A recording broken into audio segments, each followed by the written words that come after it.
बिस्मिल्लाहिर्रहमानिर्रहीम। अस्सलाम वालेकुम नादरीन, आप यूट्यूब चैनल देख रहे हैं, मैं इमरान खान हूँ। नादरीन, आसिम मुनीर साहब का नोटिफिकेशन कि उन्हें पाकिस्तान का पहला CDF मुकर्रर कर दिया गया है, ये जाली नोटिफिकेशन जारी किया गया। और ये जाली नोटिफिकेशन क्यों जारी किया गया ये आपको भी बताते हैं। इसके अंदर काफ़ी गलतियाँ भी थी। जब मैंने पहली मरतबा इस डॉक्यूमेंट को देखा तो मैं हैरान हो गया था, और ये बड़ी प्लानिंग के तहत हुआ है। एक्चुअली हुआ ये कि एजाज़ सैयद साहब के ज़रिए से ये गलत खबर बाहर निकली और ये जाली नोटिफिकेशन बाहर निकला, और सबसे पहले ये नोटिफिकेशन जियो न्यूज़ के ऊपर चलाया गया। ये जाली नोटिफिकेशन क्यों आया, किस वक्त आया, किस माहौल में आया, ये बहुत इम्पॉर्टेंट है। एजाज़ सैयद साहब इससे पहले भी दो चार मुतनाज़ खबरें दे चुके हैं। डोनाल्ड ट्रंप का पाकिस्तान का दौरा इस हवाले से, और फील्ड मार्शल बाद में सदर बन जाएगा इस हवाले से। फिर एक साहिर शमशाद के हवाले से माजी में उन्होंने कुछ और कहा। अभी उन्होंने जब वो रिटायर हो गए तो उनका भी नाम लिया कि डाटा उनके ज़रिए से बाहर निकला था। लेकिन मेरे ख्याल में ये वाली खबर में मार्जिन रखना चाहिए। अब वो नहीं चाह रहे होंगे कि जब साहिर शमशाद हाजिर सर्विस थे उस वक्त उनके खिलाफ खबर दी जाए, लिहाजा उनकी रिटायरमेंट के वक्त का उन्होंने इंतज़ार किया और उस वक्त फिर वो खबर उन्होंने दी। लेकिन अब ये एक बहुत बड़ी जाली खबर है, ये उनके ज़रिए से ब्रेक हो गई। लेकिन जल्दी ही उन्हें एहसास हो गया कि ये उन्हें इस्तेमाल कर दिया गया। ये नोटिफिकेशन उनके पास आया, उन्होंने जियो न्यूज़ पे ये नोटिफिकेशन चला दिया। इसमें जो दस्तखत हैं वो बज़ाहिर शहबाज शरीफ के और आसिम अली जरदारी के हैं कि जनाब वज़ीर आज़म ने और सदर ने दस्तखत कर दिए और आसिम मुनीर बन गए पाकिस्तान के पहले चीफ ऑफ डिफेंस फोर्सेस, इन्हें मुकर्रर कर दिया गया।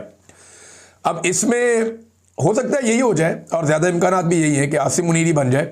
लेकिन अभी क्योंकि नोटिफिकेशन आया नहीं और नोटिफिकेशन आने में कुछ टेक्निकल चीज़ें हैं, तो ये कबल अज़ वक्त था। लेकिन उनके पास आया और उन्होंने फटाफट इसको टीवी पे चला दिया। मैं एक और चीज़ नोट कर रहा था कि जिस वक्त जियो न्यूज़ ये खबर दे रहा था कि नोटिफिकेशन हो गया, तो बड़ी गर्मजोशी थी उनकी आवाज़ में, बड़े जज्बात थे, बड़ी एनर्जी थी। जियो के एंकर और बोलने वाले तमाम लोगों में म्यूजिक भी चढ़ा हुआ था फुल टाइम कि आसिम मुनीर पाकिस्तान के पहले CDF मुकर्रर, बड़ा टका के चुप के रखा हुआ था काम। लेकिन जैसे ही पता चला ये नोटिफिकेशन जाली है तो मैंने देखा फूंक भी निकल गई और बहुत ही लो हो गई उनकी टून, और बड़ी उदासी के साथ उन्होंने वो खबर दी कि जनाब नहीं, ये नोटिफिकेशन जाली है, ये नोटिफिकेशन असली नहीं है। अब ये जाली नोटिफिकेशन जारी किसने किया, ये बड़ी बारीक वारदात थी ये जो डाली गई है। ये नोटिफिकेशन बाकायदा बनाया गया, बना के इसको असली की तरह दिखाया गया और फिर मुख्तलिफ लोगों को भिजवाया गया। ये मेरे मोबाइल फ़ोन पे, ये जियो पे खबर ब्रेक होने से भी पहले आ गया था, ये मेरे सामने मौजूद है। और बंदे का मैं नाम नहीं लूँगा अभी। ये जनाब मुझे नोटिफिकेशन भेजा बंदे ने और मुझे कहा जी ये नोटिफिकेशन देखें और ब्रेकिंग न्यूज़ है। फिर एक और बंदे ने भेजा, फिर एक और बंदे ने भेजा, और वो सारे ये एक्सपेक्ट कर रहे थे कि मैं उसे ट्विटर पे डाल दूंगा और ये कहूँगा कि जी आर्मी चीफ आसिम मुनीर की बतौर CDF तैनाती का नोटिफिकेशन आ गया है। लेकिन मैंने ये किया नहीं। मैंने इस नोटिफिकेशन को पढ़ा और पढ़ने के बाद मुझे आइडिया हो कि मुझे इसकी कंफर्मेशन लेनी चाहिए। मैंने एक दो दोस्त हैं उनको भिजवाया, मैंने कहा जी इसके बारे में मुझे कुछ बताएं आप। तो उन्होंने मुझे इसके ऊपर जवाब नहीं दिया। ये बड़े जिम्मेदार लोग हैं मेरे सोर्सेज, उन्होंने मुझे इसके ऊपर कोई जवाब नहीं दिया, बल्कि अभी तक कोई जवाब नहीं आया। मैं फिर चुप करके बैठ गया, इंतज़ार करते हैं। फिर जियो के ऊपर इसकी ब्रेकिंग चली तो मुझे भी यकीन आ गया कि शायद ये असली है नोटिफिकेशन, क्योंकि ये इतनी बड़ी खबर है कि ये, लेकिन जो लोग भिजवा रहे थे वो लोग इतने मशकूक टाइप के हैं। बहरहाल ये उन्होंने खबर चला दी, बाद में जाली निकली। ये जाली खबर चलवाई क्यों गई और इसको फैलाया क्यों गया? पहले कोशिश की गई कि हम लोग जो पाकिस्तान से बाहर मौजूद लोग हैं, मुझे पूरा यकीन है मैं रब्ता करूंगा तो हमारे कुछ और दोस्तों को भी नोटिफिकेशन भिजवाया गया होगा कि यहां से चल जाए। यहां किसी ने नहीं चलाया तो फिर जियो पे चलवा दिया गया। अब ये नोटिफिकेशन जारी करवा के चेक किया गया कि कौन इस नोटिफिकेशन की खबर के बाद फौरी तौर पर किसको रब्ता करता है। बहुत सारे लोगों को सर्वेलेंस पे डाला गया था, बहुत सारी जगह पे हसास आलात जो हैं वो लगाए गए थे, और चेक किया गया था कि इस नोटिफिकेशन की जाली खबर जब ये जियो पे चलेगी तो फौरी तौर पे रद्द-ए-अमल के तौर पे कौन कहां टेलीफोन करेगा और कौन किससे रब्ता करेगा। जियो पे ये खबर चलने से पहले कुछ व्हाट्सएप ग्रुप्स के अंदर भी चलाई गई और फिर उसको पक्का करने के लिए जियो को ये कंफर्म किया गया। अब जियो की गलती तो नहीं है बेचारों की, इतना बड़ा नोटिफिकेशन किसी के पास आएगा, इतनी बड़ी ब्रेकिंग न्यूज़ होगी तो वो कहेगा जी चलाऊंगा, मैं पीछे कैसे हट सकता हूं। तो उनकी गलती मैं सच नहीं मानता, लेकिन एजाज सैयद साहब को इसके ऊपर थोड़ा सा एहतियात करनी चाहिए थी। इससे पहले उनकी 3-4 खबरें हाल ही में मुतनाज़ हो चुकी हैं। अच्छे जर्नलिस्ट हैं और उनके क्रेडिट के ऊपर अच्छी खबरें भी हैं, बड़ी खबरें भी हैं और काफ़ी अरसे से वो काम कर रहे हैं, तजर्बाकार आदमी है। लेकिन यहाँ उन्हें मोहतात रहना चाहिए था। अगर वो यहाँ पे एहतियात का दामन थाम लेते तो ये इतनी बड़ी सुबकी ना होती। बहुत सारे और सहाफ़ियों के पास भी ये सौदा भिजवाया गया था, किसी ने नहीं ख़रीदा। तो एजाज सैयद साहब सीनियर आदमी है, उन्हें इस बात का ख्याल करना चाहिए था कि हर सौदा ख़रीदने वाला नहीं होता और हर सौदा भिजवाने या बेचने वाला जो है वो क्रेडिबल नहीं होता। मुझे आइडिया नहीं है उन्हें किसने भेजा, हो सकता है उन्हें जिसने भेजा हो वो बहुत ही कोई क्रेडिबल आदमी हो या कोई कन्फ्यूजन हो गई हो। बहरहाल ये कुछ बंदे हैं जिनको चेक किया गया है कि जनाब जैसे ही नोटिफिकेशन की खबर आती है बाहर या नोटिफिकेशन सर्कुलेट होता है सोशल मीडिया पे या व्हाट्सएप्स पे, तो देखते हैं कि किसका क्या रद्देमल आता है और कौन किससे रब्ता करता है और कौन फौरी तौर पे क्या किस किस्म की एक्टिविटी करता है। तो इन एक्टिविटीज़ को जनाब नोट किया गया है और आपको आने वाले वक्त में पता चल जाएगा। अच्छा, आसिम मुनीर साहब का नोटिफिकेशन ही ज़्यादा इम्कान आता है कि उनका हो जाएगा CDF के तौर पे। जो कबाहतें हैं उनको दूर किया जा रहा है, ज़्यादा इम्कान तो उनका ही है। हालांकि इमरान खान साहब ने नवाज शरीफ को मौका दिया हुआ है कि भाई आपने अगर किसी और को भी बनाना है बना लो, मैं आसिम मुनीर के साथ किसी किस्म की डील या ढील नहीं करूँगा। अगर आप आसिम मुनीर को हटा भी देंगे तो ये आपका कुछ नहीं बिगाड़ सकेगा। वजह यह है कि मैं इसको अपना पल्ला नहीं पकड़ाऊँगा। ये इमरान खान साहब ने कैटेगोरिकली ये कर दिया। ये जो इमरान खान साहब का स्टेटमेंट उनकी बहन उज़मा खान के ज़रिए से बाहर आया, उस हवाले से इमरान खान साहब ने कैटेगोरिकली क्लियरली जो है वो ये एक तरह का ये स्टेटमेंट के अंदर बता दिया कि जनाब मैं नहीं इनको कोई पल्ला पकड़ाऊंगा या मैं इनको कोई आसरा नहीं दूंगा। आपने जो करना है इनके साथ करें, नया बंदा लाना आप ले आएं, इससे अच्छा मौका आपको नहीं मिलेगा। अब अगर आसिम मुनीर साहब को बना दिया जाता है CDF पहला चीफ ऑफ डिफेंस फोर्सेस, तो इसका नतीजा क्या निकलेगा? देखें, एक चीज तो आप क्लियर कर लेंगे, फिर मुल्क ऐसे ही चलेगा जैसे चल रहा है, क्योंकि कोई आदमी अपनी खसलत को नहीं बदल सकता, अपने आप को तब्दील नहीं कर सकता। इन्होंने ऐसे ही रहना है। इस नफरत के साथ एक दुकान नहीं चल सकती जिस नफरत के साथ एक इदारा और एक मुल्क चलाने की कोशिश की जा रही है। ये मेरे अल्फाज आप बांध लीजिएगा और लिख कर अपने पास रख लीजिएगा कि इस लेवल की नफरत के साथ जो इस वक्त मिलिट्री एस्टेब्लिशमेंट की क़यादत के अंदर है, इस लेवल की नफरत के साथ एक दुकान नहीं चल सकती जिस लेवल की नफरत के साथ एक मुल्क या इदारा चलाने की कोशिश की जा रही है, नहीं चल सकती। फिर यह भी याद रखिएगा कि अगर ये नोटिफिकेशन हो जाता है तो इमरान खान साहब के बाहर आने का कोई इम्कान नहीं है, क्योंकि आसिम मुनीर साहब इमरान खान साहब को कभी भी जेल से बाहर नहीं आने देंगे जब तक इमरान खान साहब के पास मकबूलियत है, और इमरान खान साहब अपनी मकबूलियत को कभी भी तबाह नहीं होने देंगे कोई डील करके। लिहाजा फिर एक ही रास्ता रह जाएगा जो इमरान खान साहब पहले कह चुके हैं, सड़कों पर आओ। आप देखिए, इमरान खान ने हमेशा सबके लिए मार्जिन रखा, पॉलिटिकल लोग रखते भी हैं। इमरान खान साहब ने जनरल बाजवा के लिए भी एक मार्जिन रखा था, कभी नाम लेकर उन पर इस तरह से अटैक नहीं किया था जब तक कि वो ड्यूटी पे थे। बहुत सारे और लोगों के लिए भी इमरान खान साहब ने, नदीम अंजुम के लिए भी एक मार्जिन रखा था, मौजूदा DG ISI के लिए भी इमरान खान साहब ने एक मार्जिन रखा है। लेकिन इमरान खान साहब ने आसिम मुनीर साहब के लिए वो मार्जिन नहीं रखा।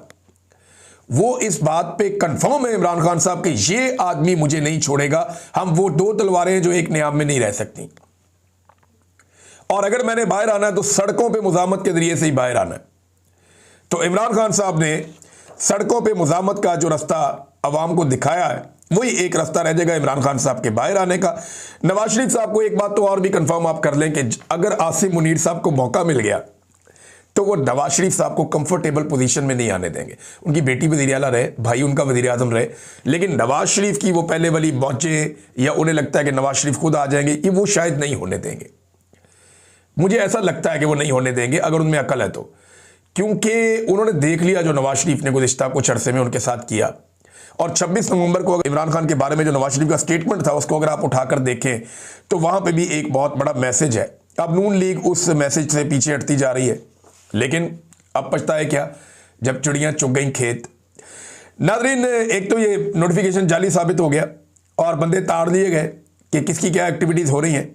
दूसरा, सुहेल अफरीदी 9वीं मरतबा पहुंचे अडियाला जेल के बाहर, 9वीं मरतबा। हर हफ्ते वो जाता है, आज 9वीं मरतबा वो गया, 9वां हफ्ता है। वो अपने लीडर से मुलाकात के लिए जेल जाता है, उसके हाथ में अदालती ऑर्डर है, लेकिन उसे अपने लीडर से मिलने नहीं दिया जाता। Simple is that. अब वो वहां पहुंचे, उनसे सवाल किया गया जी आप एनएफसी अवार्ड की मीटिंग में गए हुए थे?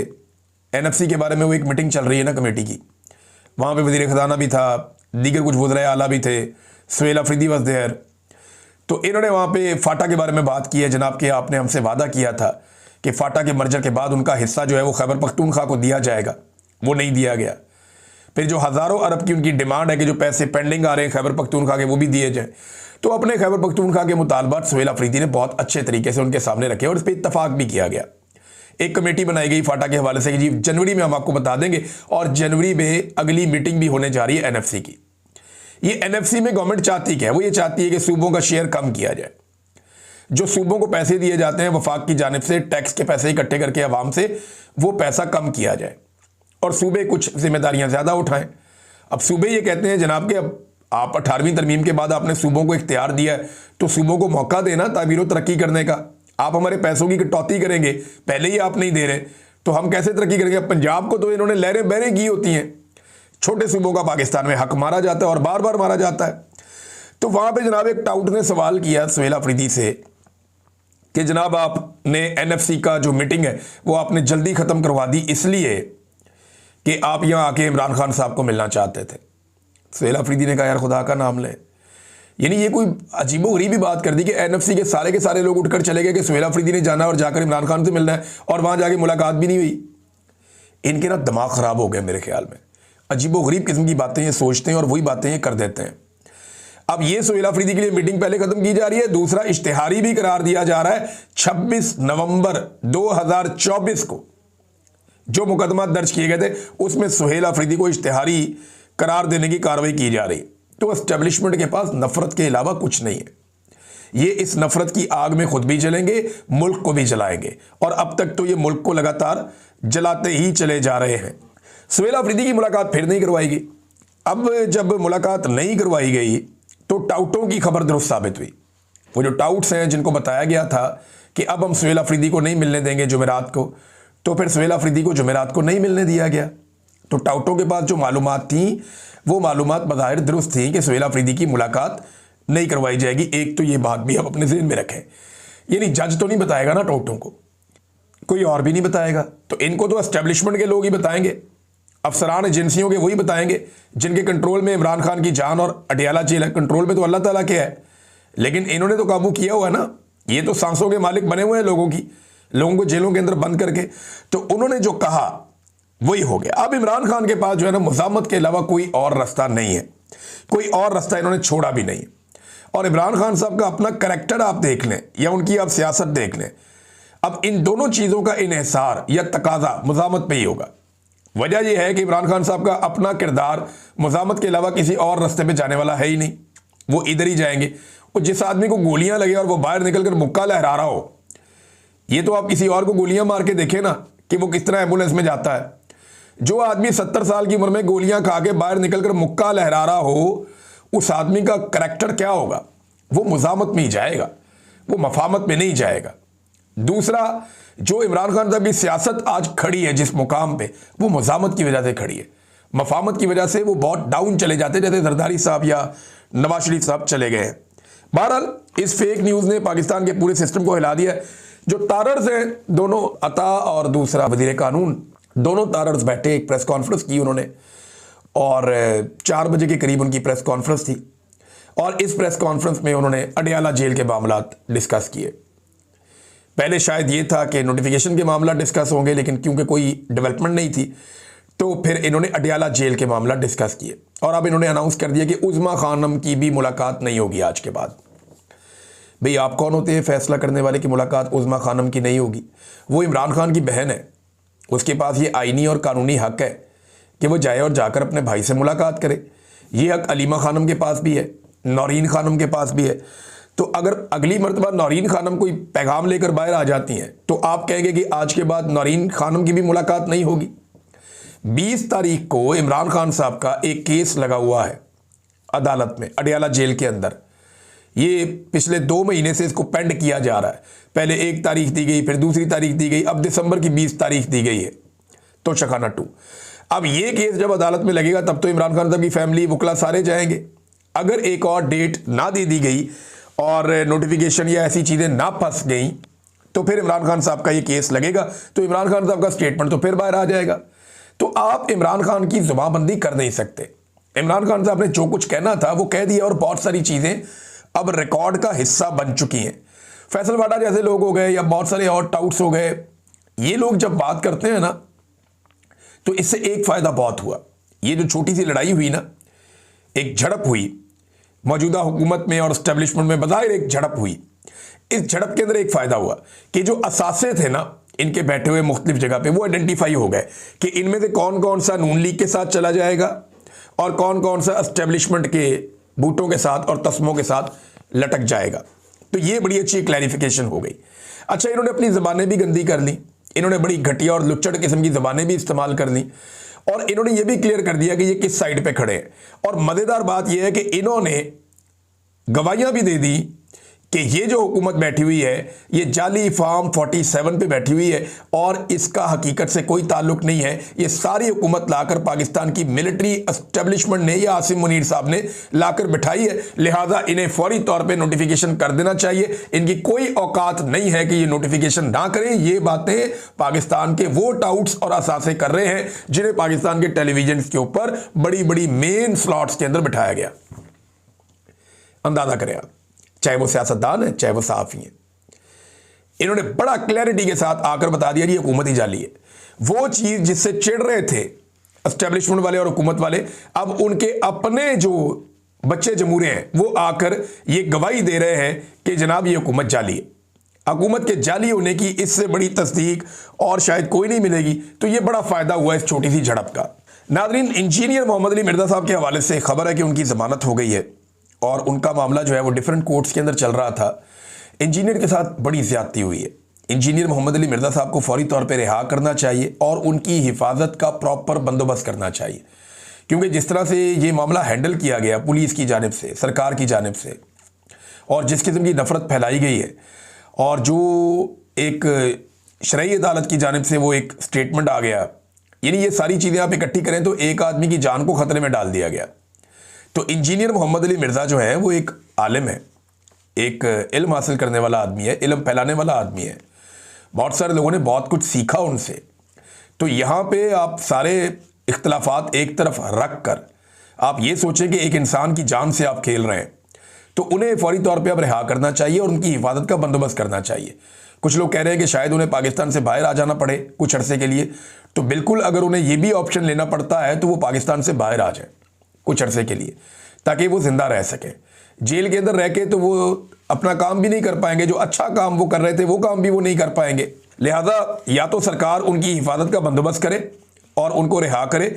ये उनके साथ बड़ी ज्यादती हुई है जो हम सब जानते हैं। नाजरीन, किर्गिस्तान के सदर के साथ एक मुलाकात हो रही है शहबाज शरीफ साहब की। जरा फोटो देखें आप, इसमें आसिम मुनीर साहब मुलाकात में बैठे हैं।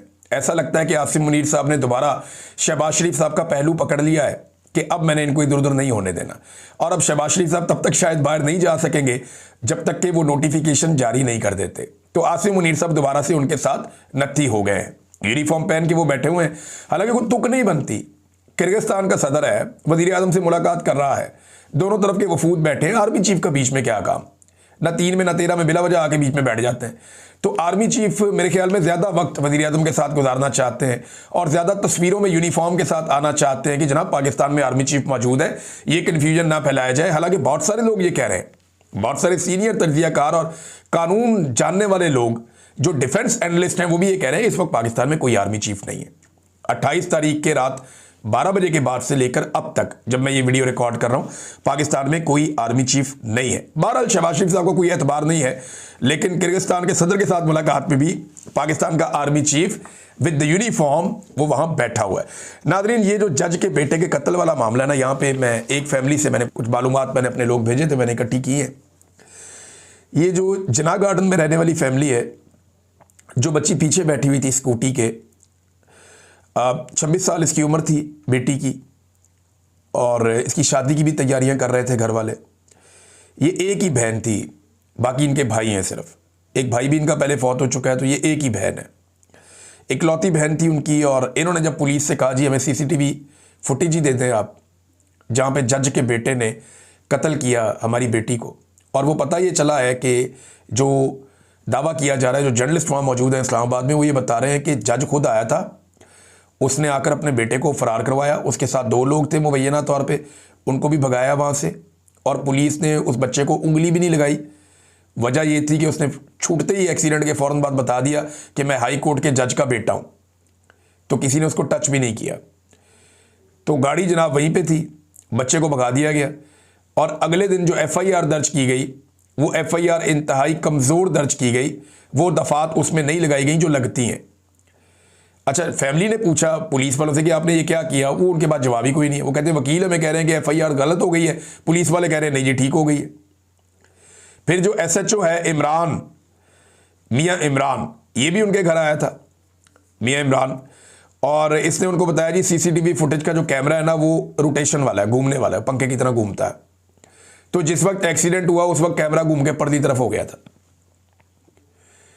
तो उसके घर वालों ने पूछा जी अभी तक कैमरा वापस ही नहीं आया, वो पर्दी तरफ जाकर रुक गया। भाई जब वो वापस आया तो एक्सीडेंट के बाद की फुटेज तो होगी ना, कैमरा तो 1 मिनट के अंदर पता नहीं कितनी दफा घूम जाता है। तो जब कैमरा घूम के वापस आया तो उसके बाद जो एक्सीडेंट की फुटेज है वो तो दिखा दो, पता तो चले कि ये एक्सीडेंट हुआ कैसे, ये बंदा कहाँ से आया, कैसे आया। तो वो कह रहे हैं जी फुटेज मिल नहीं रही, हम कोशिश कर रहे हैं, फुटेज ढूंढ रहे हैं। एक तो फुटेज सबसे पहले गायब की गई है, और याद रखिएगा ये फुटेज पुलिस गायब नहीं करती, एजेंसियां गायब करती हैं। अब जो एजेंसियां जजों को ले लेकर आ रही हैं हाई कोर्ट्स के अंदर, वही एजेंसियां जो है उनको फैसिलिटेट भी करेंगी, उनकी गलतियों पे पर्दा भी डालेंगी।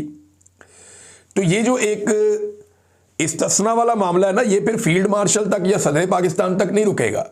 ये जज को भी अपने बेटे के लिए इस्तिस्ना चाहिए कि हल्की FIR करो, मैंने बेटा घर लेकर जाना है।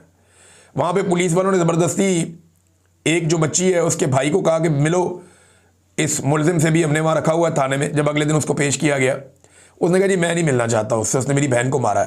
उन्होंने कहा नहीं जी आप मिलें, ज़बरदस्ती ले जाके मिलवाया।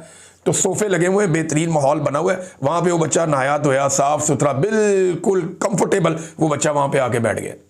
अंदाज़ा करें आप, उस भाई के दिल पे छुरियां चल रही होंगी उस वक्त कि इसने मेरी बहन को कत्ल किया है, इसको तो लॉकअप में भी नहीं डाल रहे। बहुत कंफर्टेबल रखा हुआ है जनाब, बच्चे को अलहदा कमरे के अंदर जहां फूलों की तरह उस बच्चे को रखा हुआ है। 6-7 लोग इनके बच्ची के घर भी गए थे दोनों बच्चियों के जनाजे के वक्त। वहां जाके उन्होंने चेक किया, देखा कि ये किस तरह के लोग हैं, इनको कैसे मनाया जा सकता है। जज साहब भी गए उनके घर, और जज साहब ने जाके कहा भी है जनाब मेरे बेटे से गलती होगी। तो जनाब आपके बेटे से गलती होगी तो फिर उसको सजा दी जाए और सही मुकदमा दर्ज किया जाए। अब आपका बेटा है जज साहब, तो आप बचाएंगे क्या? आपने अल्लाह रब्बुल इज़्ज़त को जाकर जवाब नहीं देना, तो कानून के मुताबिक कार्रवाई होनी चाहिए। अब तक के लिए इतना ही, अपना ख्याल रखिएगा, अपने इस चैनल का भी। अल्लाह हाफ़िज़।